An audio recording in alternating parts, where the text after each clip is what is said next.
And just before I start the session, maybe I give it as a food for thought or leave it to you to ponder about.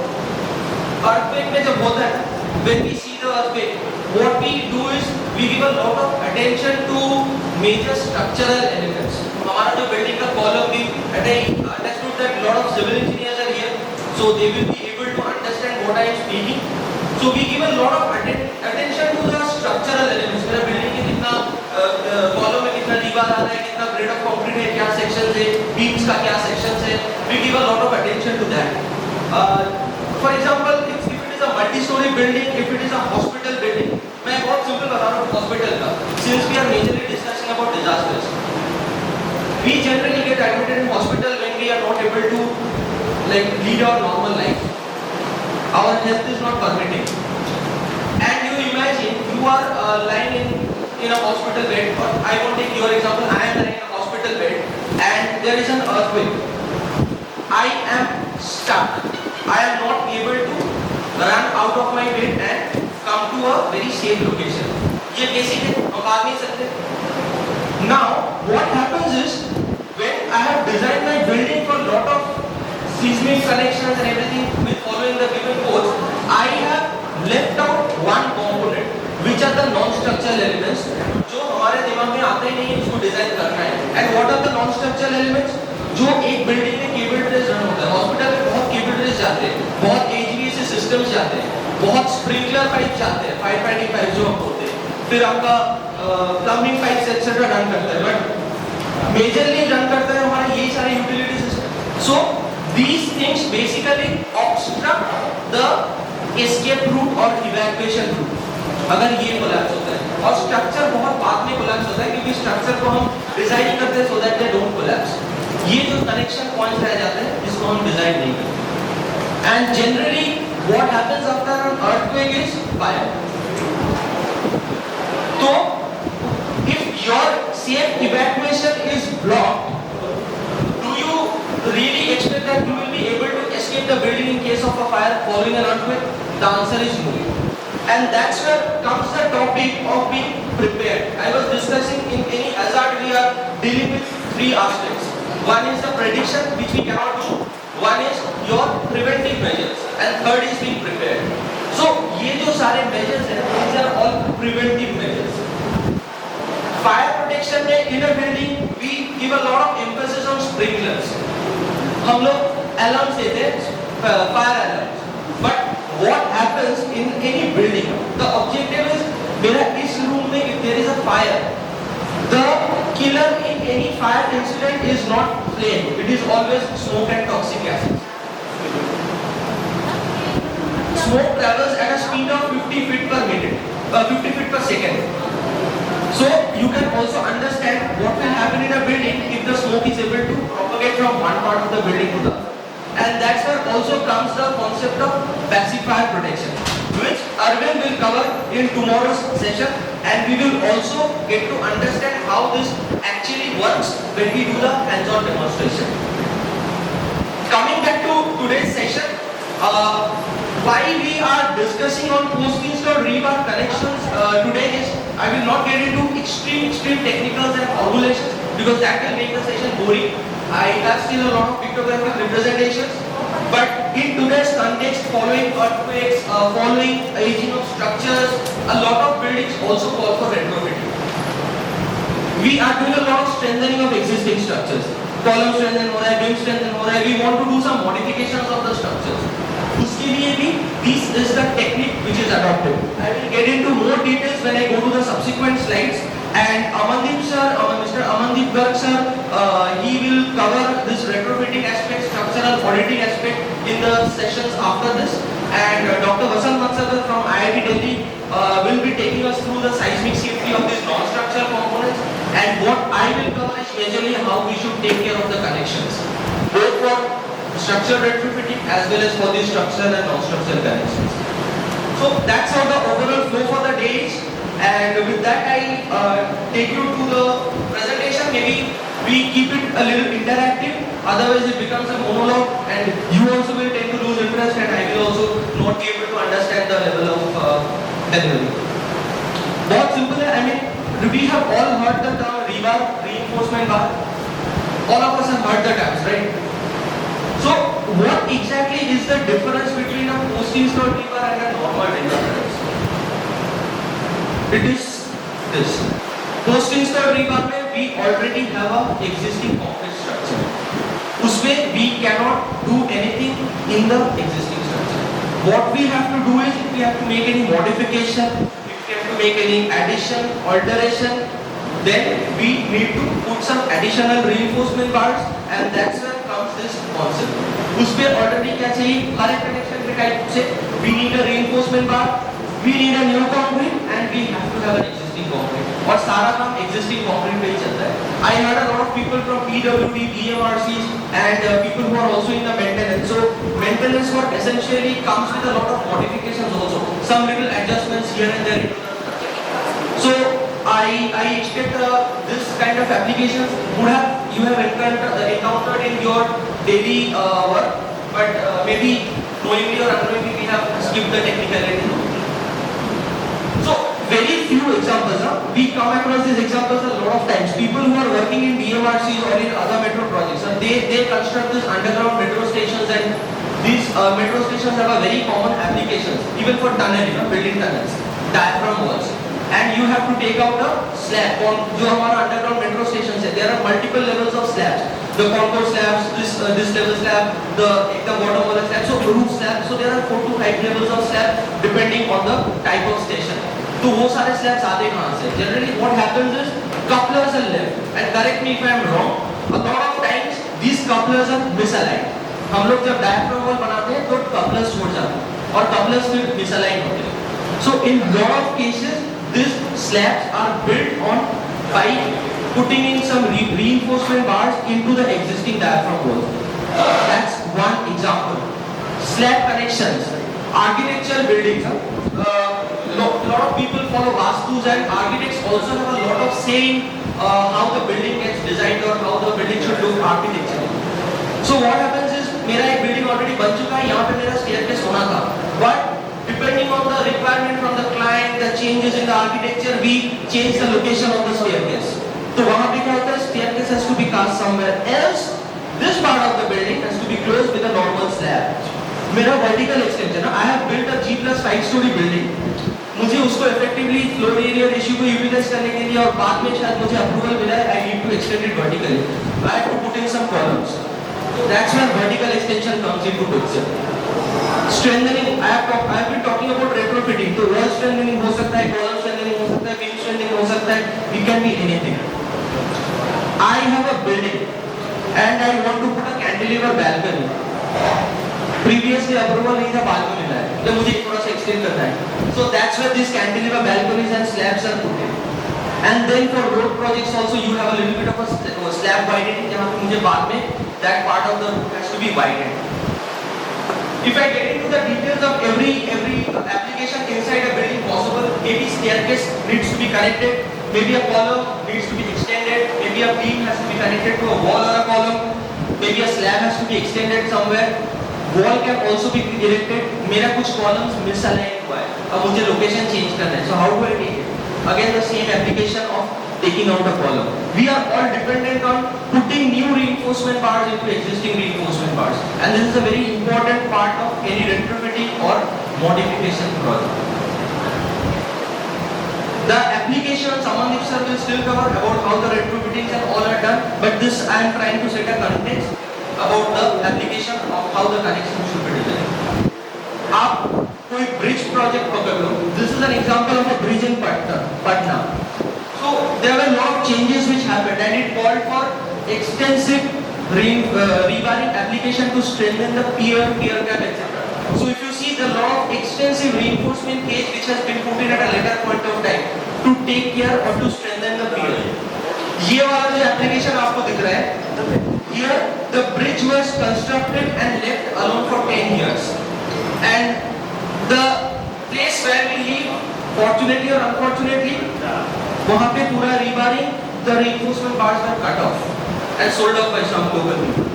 So when the project again restarted after 10 years, there was no reinforcement bar to take up the column. This is the sad part of the area we live in, but That's the reality. Lot of applications happen that way. And in that case also, post-install rebarring becomes one of the go-to solutions for us. We can always go for demolition, but as civil engineers, you would also appreciate that demolition is not a very good solution because at the end of the day, it also generates some cracks in the existing structures. So maybe that's an alternative which we are also coming up. Principle क्या होता है? मतलब when I am doing So if you have any question, you can also stop me in between. I would love to answer that so that we are all on the same page while we walk through the slide. Yes. Okay. So also I would like apologize at the beginning for my pathetic Hindi because I come from the eastern part of the country, so my Hindi is just as bad. But इसका जो fundamental principle है, मेरा reinforcement बात तो सब जगह लगता है, मेरा कंक्रीट बिल्डिंग सब जगह होते हैं, उसको हम लोग डिजाइन करते हैं, इसमें तो कोई डाउट नहीं। तो इसका भी कॉन्सेप्ट वही है कि मैं जब बाद में reinforcement बात इंस्टॉल कर रहा हूँ, उसका बिहेवियर भी मेरा नॉर्मल कंक्रीट बिल्डिंग जैसे ही। अगर मैंने एक जगह पे बीम डाला है एक कॉलम से, उसका जो बिहेवियर एक्सपेक्टेड है, जो लोड ट्रांसफर मैकेनिज्म एक्सपेक्टेड है, अगर वहाँ पे कुछ मॉडिफिकेशन कर रहे हैं और मुझे नया रीबार डालना है, तो वो परफॉर्मेंस हमें वहाँ पे भी मिलना चाहिए। ये फंडामेंटल कॉन्सेप्ट है।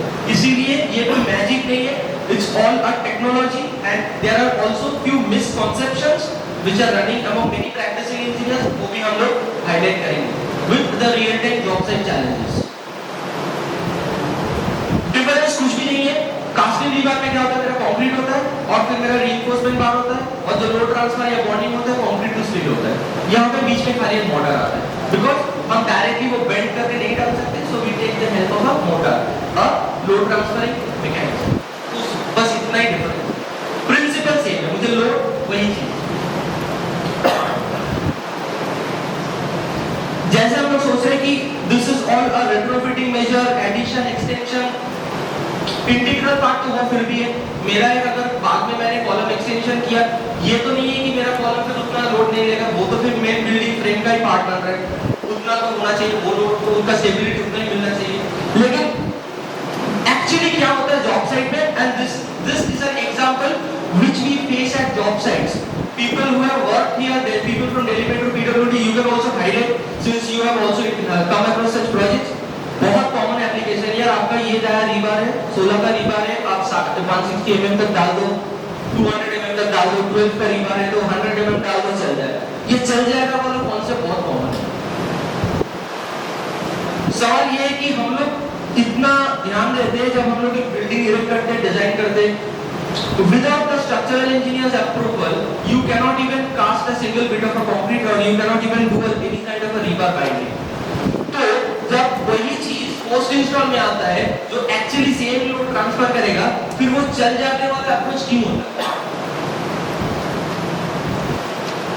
इसका कोई तो बैकग्राउंड होगा, लॉजिकल बैकग्राउंड होगा। और प्रॉब्लम कहाँ पे आता है? प्रॉब्लम यहाँ पे आता है, एक कंफ्यूजन होता है हर जगह पे। आप मान लो you are a person who is receiving this kind of a specification from your consultant or from your job site, then you will be lost because you don't have answers to this question. ये application क्या है? आपको अगर कोई सामने से बोलता है ये इतना सा कर दो तो आपको समझ में नहीं आएगा।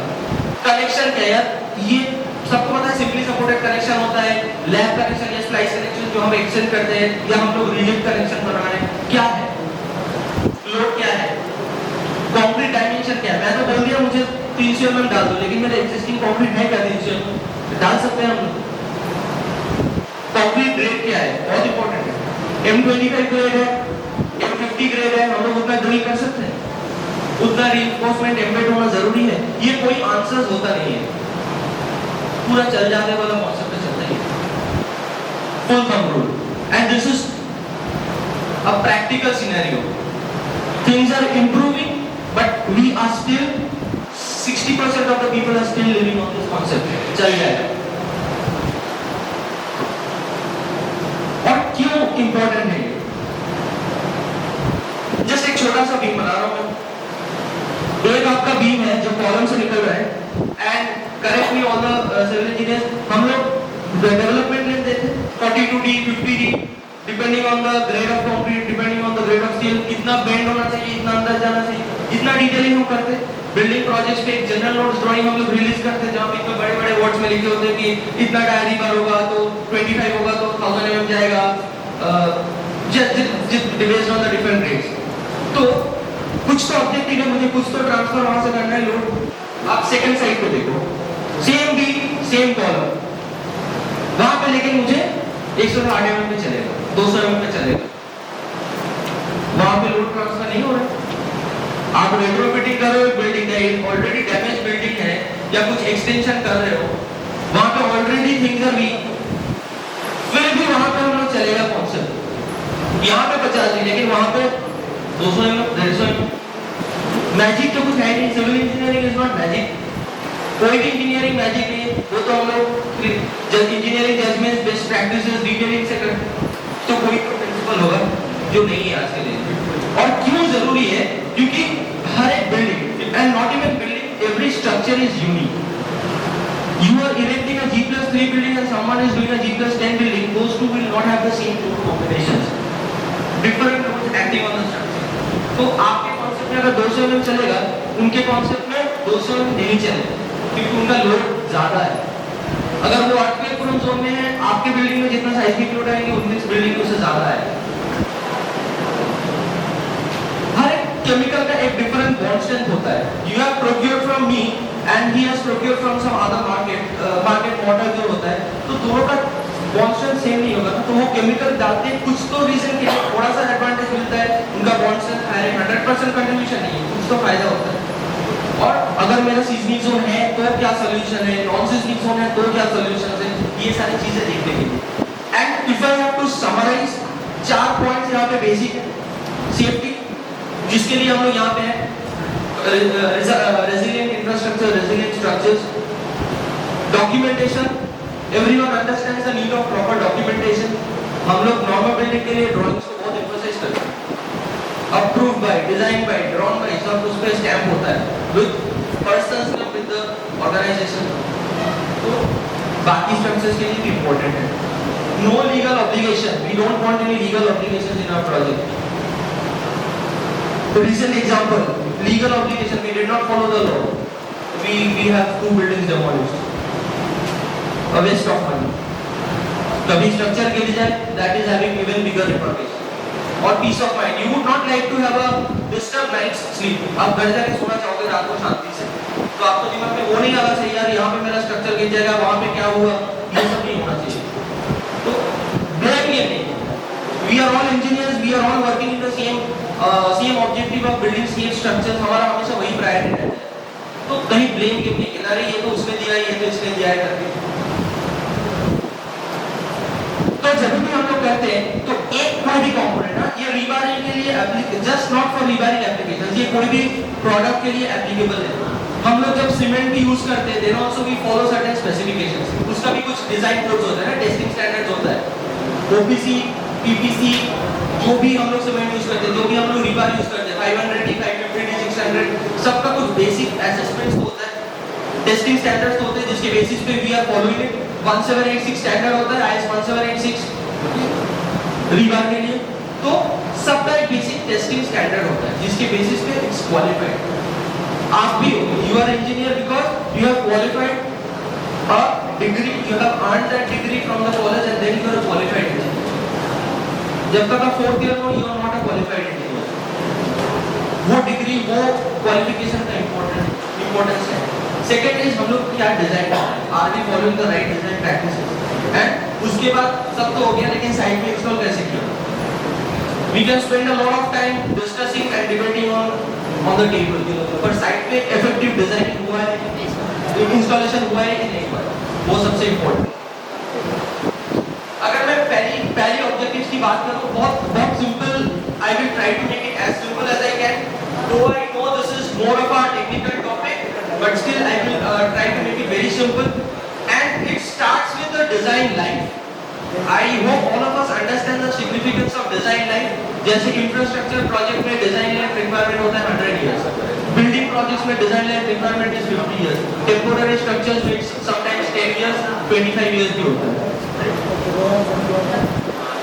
So whatever products are being used in those situations or in those type of structures also should have the basic compliance of design life. आप वो यूरोपट पकड़ लो, आप फिट पकड़ लो या अपना IS 875 पकड़ लो, सब में दिया होता है कि कौन सी प्रोजेक्ट के लिए क्या डिजाइन लाइन चाहिए. ये सबसे इम्पोर्टेंट है. And this leads to the fact जो हम प्रोडक्ट या जो केमिकल जो भी यूज कर रहे हैं, is it also complying with the same design line.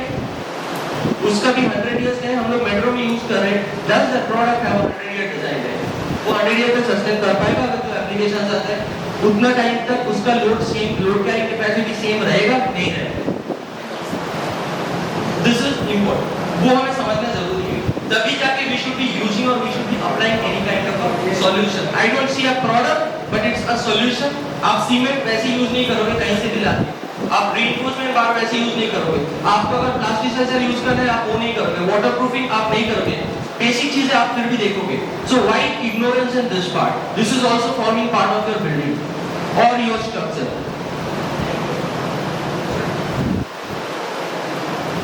I will not get into the details of this document. जैसे हम लोग का if I am admitted to a hospital and or if I am admitted to a doctor and I am advised certain tests, उसके basis पे मेरा blood report आएगा and the doctor will treat me. Similarly, अगर मुझे कोई product use करना है, कोई सोल्यूशन यूज करना है, उसके लिए भी गाइडलाइंस है कि क्या टेस्ट करना चाहिए. मेरा नॉर्मल कंक्रीट में कैसे बिहेव करेगा, लो ग्रेड कंक्रीट में कैसे बिहेव करेगा, क्रैक कंडीशन में कैसे बिहेव करेगा, जहां पे कंक्रीट ऑलरेडी